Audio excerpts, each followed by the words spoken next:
Welcome to Mathenatic. We are busy revising financial mathematics for grade 12, paper 1. Abel takes out a loan to buy a car.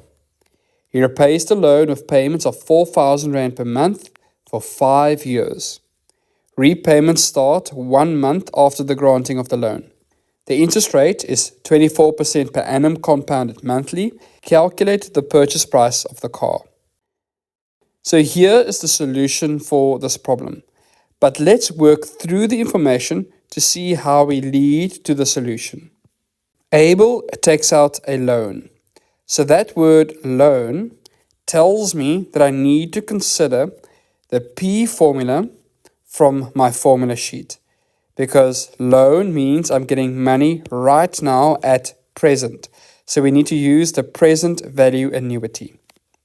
He repays the loan with payments of 4,000 Rand a month.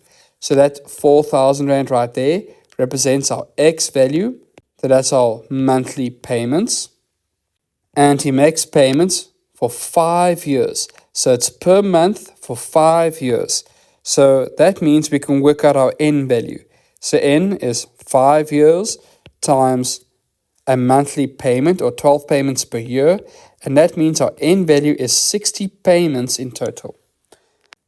Payments start 1 month after the granting of the loan.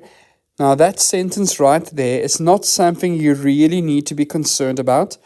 All that they are saying in terms of a number line is here you make a loan and 1 month later, so this is month 1, you are starting to make a payment on that loan. And that makes logical sense. Obviously, the bank can't ask you to take out a loan and make an immediate payment. So that's why the first payment is always after 1 month after the granting of the loan.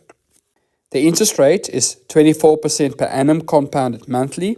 And the way we use that is we say I is 0.24, which is 24% compounded monthly. So we have identified P. We have X as 4,000. We have the interest rate. We have N as 60 payments.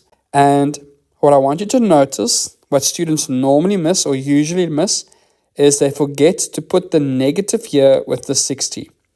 Remember, we're moving the money back towards the present value annuity. And I explained this concept of moving money back in previous videos. But that is why we have a negative exponent. And then you simply need to practice putting this into your calculator. And our final answer is 139,043 Rand and 55 cents. Thank you for watching. Support us by liking and subscribing to Mathenatic. Check out our Digistore for math study notes, with free downloads for statistics and financial math. Follow the link in the video description.